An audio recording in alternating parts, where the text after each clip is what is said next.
Construction site postmortem part 2 विषय आहे footing मधली फसवणूक आणि आरसीसी डिझाईन नसल्याचे तोटे। आरसीसी डिझाईन न केल्याने बिल्डिंग किती मजल्याचा भार पेलवू शकते याचा अंदाज लावता येत नाही आणि वापरले जाणारे रॉ मटेरियल जास्त की कमी याचा देखील अंदाज लावता येत नाही। शिवाय जास्त मटेरियल वापरल्याचा फटका म्हणजे आर्थिक नुकसान आणि कमी मटेरियल वापरल्यामुळे बांधकामाचे नुकसान। इंजिनियर आहे म्हणून कॉन्ट्रॅक्ट दिले, मात्र त्याच्याकडचा फक्त प्लॅन आणि 3D पाहून आनंद जर झाला असेल तर तो फक्त अंधविश्वास। तुम्ही कॉन्ट्रॅक्ट देऊ केले असे मी म्हणेन, कारण आम्ही असे इंजिनियर पाहिलेत जे आरसीसी डिझाईन तर घेतात मात्र त्याचा उपयोग वास्तवात करत नाही। कॉलम आणि सर्व प्रकारचे बीम एकाच साईज मध्ये ठोकून रिकामे होतात, म्हणजेच थूक लावायचं काम, कारण त्यांना पटकन काम उरकून अधिक आर्थिक फायद्यात राहायचं असतं।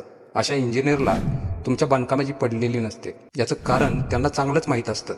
ते म्हणजे कसल्याही कॉन्ट्रॅक्टरने घर बांधलं तरी ते 7-8 वर्षात पडत नाही। त्यानंतर आरसीसी डिझाईन न समजल्यामुळे स्टील बांधणी आणि फुटिंग शेप चुकवणे, फुटिंग जाळीखाली कव्हर ब्लॉकचा वापर न करणे, फुटिंगला चारी बाजू शेटरिंग न करणे, याची सविस्तर माहिती तर आपण पुढील व्हिडिओमध्ये जाणून घेणारच आहोत। इत्यादी गोष्टींची काळजी घेतली तर 100% तुमचा पाया मजबूत होईल। या पुढच्या व्हिडिओमध्ये जाणून घेऊ फुटिंग भरण्याची योग्य पद्धत। तुम्हालाही वाटत असेल तुमच्या बांधकामात फसवणूक होऊ नये तर आमचे पेज आत्ताच फॉलो करा आणि हा व्हिडिओ शेअर करायला विसरू नका। धन्यवाद।